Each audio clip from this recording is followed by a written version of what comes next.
Nah, jadi kita ini yang membuat kita dikenang baik itu karena budi bahasa, tutur kata, sopan santun, toto kromo kata orang Jawa, tata krama kata kita orang Melayu. Maka ini kita jaga dengan baik. Ja'alnakum syu'uban wa qabaila, bersuku-suku, berbangsa-bangsa. Siapa yang paling mulia di antara kita? Apa kata orang Melayu? Ini bumi lancang kuning. Ini adalah negerinya orang Melayu. Ini adalah tanah kami. Tapi orang Melayu menerima siapapun yang datang ke Pekanbaru. Jalan yang paling besar, paling panjang di Pekanbaru adalah Jalan Jenderal Sudirman. Sudirman itu orang Melayu, orang Jawa? Orang Jawa. Itu menunjukkan orang Melayu terbuka kepada siapapun. Ada orang Jawa sini? Pripun kabare, panjenenganipun ape? Sae. Banyak juga keluarga Jenderal Sudirman. Masuk kita ke Jalan Jenderal Sudirman. Sebelum sampai ke Tugu Zapin, belok kiri tengok gedung tertua terbesar, gedung kebanggaan orang Riau. Gedung apa namanya? Kaharudin Nasution. Orang apa itu? Mandailing Natal, Tapanuli Selatan. Di sampingnya gedung tinggi besar, gedung Suman HS. Kasibuan, sastrawan Melayu. Oh, yang menuliskan pantun-pantun Melayu itu adalah Raja Ali Haji.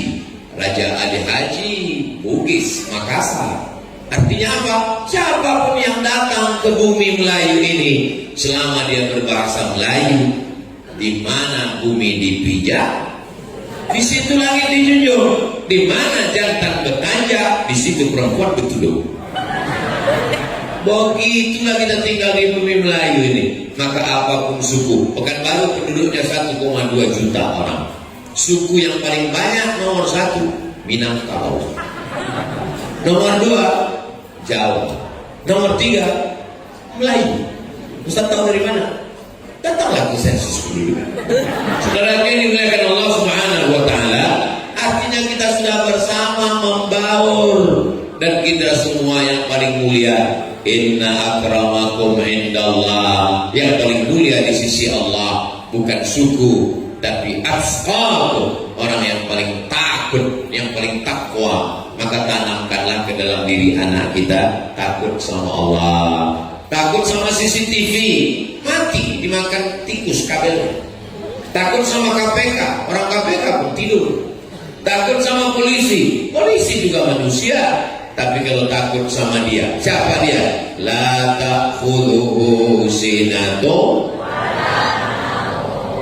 Anak ibu ajarkan itu. Nah, jangan kau korupsi, jangan kau makan haram, takut kau sama Allah. La ta'khudhuhu sinatun wala naum. Begitu. Ini banyak orang tua ngajarkan anak cepat tidur, ada hantu.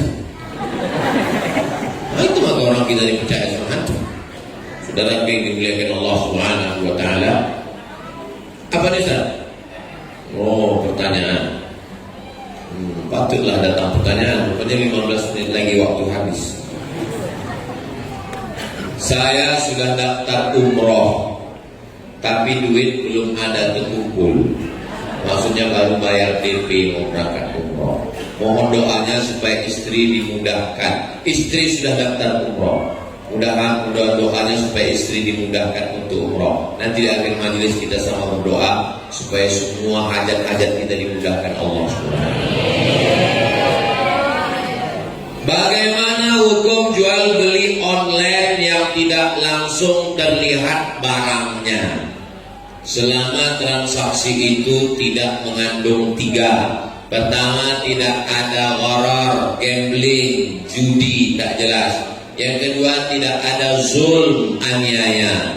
Yang ketiga, tidak ada yang namanya listiku, maka akadnya sah. Jadi misalnya saya mau membeli peci, saya mau beli peci merah online, saya cari peci merah online. Nah, saya tengok ada perwakilannya di Pekanbaru. Kalau nanti tiba-tiba yang datang ini tak sesuai, Yang mau dipesan merah hati, yang datang merah tai ayam. Harus sesuai. Kemana kita komplain? Nomornya ada apa tidak? Perwakilan di Pekanbaru ada apa tidak? Karena kebanyakan masalah judi online tak sesuai dengan judi online pula. Jual beli online tak sesuai dengan ekspektasi, tak sesuai dengan yang dibayangkan. Maka hukum asalnya akadnya sah. Di mana akadnya? Kan ada syarat jual beli di situ. Aku beli barang ini dengan harga 50.000 tunai, aku jual. Akad itu ada namanya ijab qabul, tapi ada namanya baik bil mu'athah. Ijab qabul itu. Nah, saya beli duku di pinggir jalan, mau pergi ke Rokan Hulu, nampak saya langsat, berhenti, saya bayar. Bapak kok, mak, 50.000. Saya kasih duit 15.000. Waktu saya ambil, apa kata dia? Jual yo. Saya bilang beli. Maka saat jual beli itu akad. Nah, ketika online, gimana mau bilang jual belinya? Itulah dia waktu kita mengklik itu. Waktu mengklik, apakah Anda suka barang ini? Yes.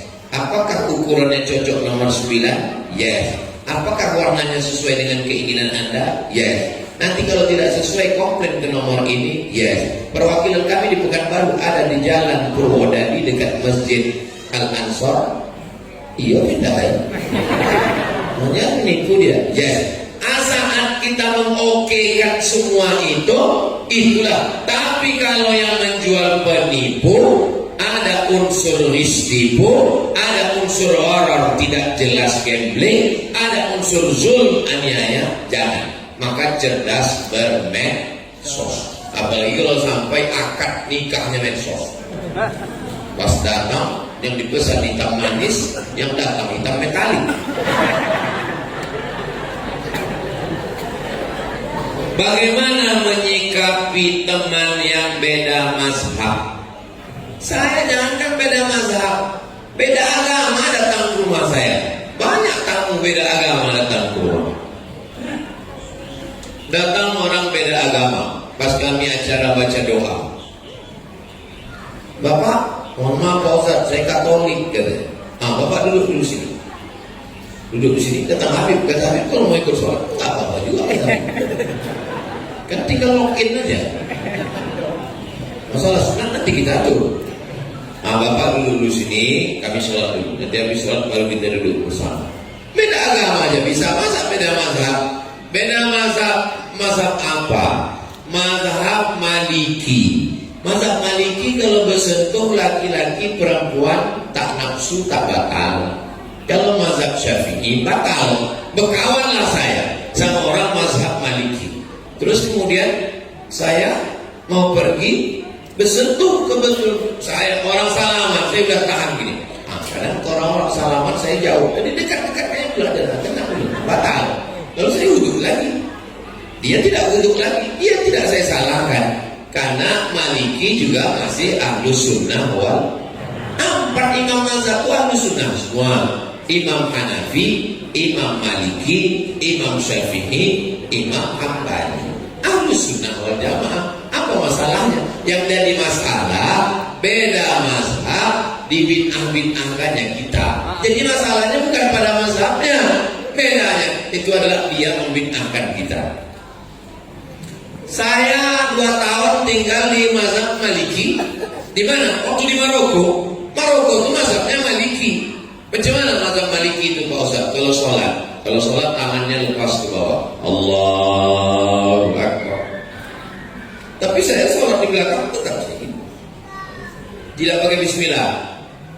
Allahu Akbar. Alhamdulillahirabbil alamin. Subuhnya kunutnya setelah ayat. Walam yakul lahu kufuwan ahad. Kalau dia baca kunutnya tak bunyi. Kemudian Allahu Akbar. Tak masalah. Saya tetap sholat. Saya kuliah di Al-Azhar, dosen saya mazhabnya Hanafi. Dia ngajar Hanafi, saya mazhab Syafi'i. Tak pernah ada masalah. Lalu kenapa bermasalah dengan Wahabi? 3 tiga yang tak pernah ketemu titik. Pertama, dia membid'ahkan saya karena saya buat maulid. Abdul Somad, kau buat maulid, kau pelaku bid'ah dolalah, kau neraka jahanam. Saya ceramah maulid 10 kali, berarti saya itu 10 kali masuk neraka. Jadi bukan masalah mazhabnya. Mazhab Maliki bisa bertangga, mazhab Hanafi bisa, tapi memang yang satu ini tak bisa. 3 simpang. Karena dia melihat saya sebagai pelaku bid'ah. 2, saya berdoa bertawassul. Ya Allah, aku bertawassul kepadamu berkat Syekh Abdul Qadir Al-Jilani, berkat Syekh Bahauddin Naqsyabandi, berkat Nabi Muhammad. Bagi mereka bertawassul itu syirik. Orang yang bertawassul berarti musyrik. 3, saya kalau baca ayat mutasyabihat saya takwil. Muka Allah, tangan Allah, kaki Allah, betis Allah, itu saya takwil. Bagi mereka mentakwil itu kafir. 3 simpang ini kita yang tak bisa bersama. Pertama, mereka membid'ahkan saya. Kedua, mereka mensyirikkan saya. Ketiga, mereka mengkafirkan saya. Termasuklah masjid ini dulu pernah banyak Wahabi. Waktu saya pertama datang kemari disobek orang tuh belego saya. Saking bencinya dia menengok Abdul Somad. Habis kebencian orang itu ke Abdul Somad sampai tak benci lagi sama iblis. Iblis pun kata iblis, kok gak benci lagi dengan aku? Enggak, kemana kebencianku? Udah menghabiskan ke Abdul Somad. Beda mazhab, 4 mazhab itu tidak pernah bermasalah. Yang bermasalah adalah orang yang membid'ahkan, mensyirikkan dan mengkafirkan hanya pada perkara-perkara khilafiyah. Jelas? Bagaimana cara mendidik anak agar cinta Al-Quran? Anak cerminan kita. Jadi kalau di rumah kita putar Quran 24 jam, MP3 Quran, speaker Quran, insya Allah anak suka dengar Quran. Tapi kalau kita bermimpi anak dengar Quran, sementara di rumah kita kabika, kaci kotahe, cinta satu malam, selimut tetangga, pulang-pulang berbadan 2. Gimana dia mau suka Quran? Kita pun sambil memasak, Bismillahirrahmanirrahim, Ar-Rahman. Itu yang dia dengar. Maka kita dulu membuat dia cinta kepada Quran. Maghrib ke Isya, kalau tak ada pengajian, buat di sini mintakan adik-adik mahasiswa dari UIR, mintakan dia mengaji. Kita iuran untuk memberikan honor kepada guru mengaji supaya anak-anak kita belajar Al-Quran.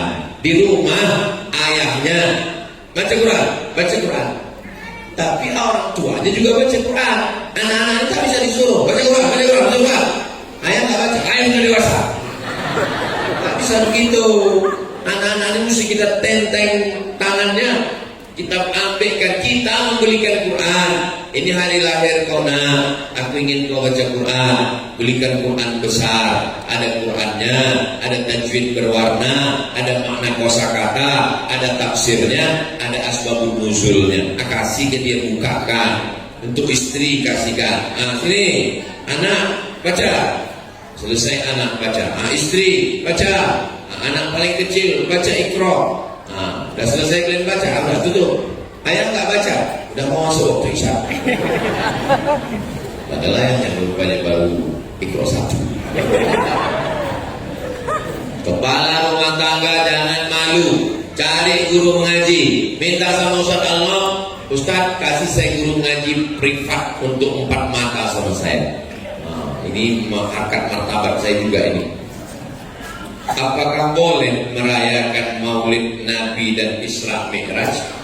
Ini tadi sudah kena virus Wahabi tadi.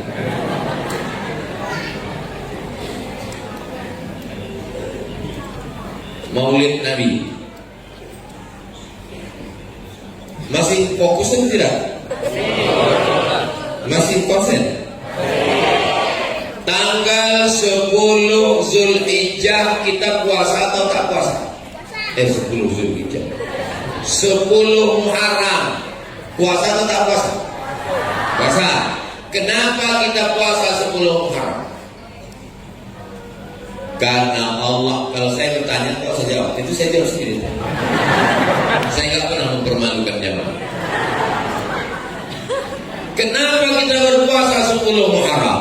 Karena hari itu Allah menyelamatkan Nabi Musa dan menenggelamkan Fir'aun. Peristiwanya kan sudah terjadi ribuan tahun yang lalu kan? Nanti kalau Muharram 10 Muharram 2025 kita puasa atau tidak? Puasa. Padahal peristiwanya kan sudah terjadi kan? Nah, sekarang saya tanya, kalau selamatnya Nabi Musa kita bersyukur, adakah nikmat yang lebih besar daripada selamatnya Nabi Musa? Ada. Apa itu? Lahirnya Nabi Muhammad SAW. Jelas kasar pengambilan maulid? Jelas? Jangan bilang jelas dengan takut bunyi saya mau. Kalau tadi waktu Ustaz itu bilang cerita itu jelas? Tidak. Mungkin kau sanggup takut Ustaz itu. Itu bukan asal-asalan dari otak saya. Itu dari kitab Al-Hawi lil Fatawi. Al-Hafiz artinya hafal 300.000 hadis. Al-Hafiz Jalaluddin Abdurrahman As-Suyuti dalam kitab Al-Hawi lil Fatawi mengutip pendapat Al-Hafiz Ibnu Hajar Al-Asqalani. Apa kata Imam Ibnu Hajar? Kalau selamatnya Nabi Musa diulang tiap tahun, maka ada yang lebih besar daripada selamatnya Nabi Musa, lahirnya Nabi Muhammad sallallahu alaihi wasallam. Paham? Masih mau dalil lagi? Wa dzakirhum bi ayyamillah. Ingatkan umat ini tentang nikmat-nikmat Allah. Ingatkan nikmat sehat, ingatkan nikmat duit, ingatkan nikmat mata, ingatkan nikmat telinga. Tapi ada nikmat yang terbesar di antara semua nikmat. Nikmat apa? Lahirnya Nabi Muhammad sallallahu alaihi wasallam. Itulah maka dibuat maulid. 3. Ketika sahabat Nabi sekaligus pakcik Nabi namanya Abbas bermimpi. Riwayatnya ada dalam Sahih Bukhari. Abbas bermimpi berjumpa dengan saudara kandungnya namanya Abu Lahab. Ditanyanya dalam mimpi itu, "Hai Abu Lahab, kau di mana sekarang?" Kata Abu Lahab, "Ya masuk neraka lah. Tabat yada Abi Lahabil." Khuffifa alayya fi kulli itsnain li'taqi Suwaibah. Tapi azabku diringankan setiap hari Senin karena aku membebaskan Suwaibah. Waktu Nabi lahir, yang membawa berita itu namanya Suwaibah. Siapa namanya? Suwaibah. Datang Suwaibah. "Wahai Tuan Abu Lahab, ya, keponakanku sudah lahir. Siapa namanya? Laki-laki apa perempuan? Laki-laki." Kata Abu Lahab, "Saking senangnya aku keponakanku lahir, adikku sudah mati, gak apa-apa karena anaknya hidup. Maka kau Suwaibah, bebaskan dari budak." Dibalas Allah, senangnya Abu Lahab setiap hari Senin azabnya diringankan karena senang menyambut kelahiran Nabi Muhammad sallallahu alaihi wasallam. Jelas? Bersairlah ulama namanya Al-Hafiz Al-Maqdisi dalam 6 bait syair. "Idza kana hadza kafiran ja'a dhammuhu tabas yadahu fil jahimi muhdida ata annahu fi kulli yawmin itsnaini abada yukhaffaf anhu al-'adzabu masruran bi ahmada fa kaifa billadzi tula umruhu fa kaifa billadzi tula umrihi bi ahmada masruran wa mata wahida." Kalau Abu Lahab yang dijamin masuk neraka, ringan azabnya tiap hari Senin karena senang menyambut kelahiran Muhammad, apalagi orang beriman yang senang menyambut kelahiran Muhammad dan mati dalam bertauhid. Taulah bertauhid. Bertauhid. Jelas? Ketika ada orang nanya, jawab. Saya tidak akan pernah bosan menjawab tentang maulid. Kenapa? Selama mereka tak bosan membid'ahkan, saya pun tak pernah bosan menjelaskan. Ini masalah sama orang ini kan masalah capek aja. Kalau kita capek dia menang.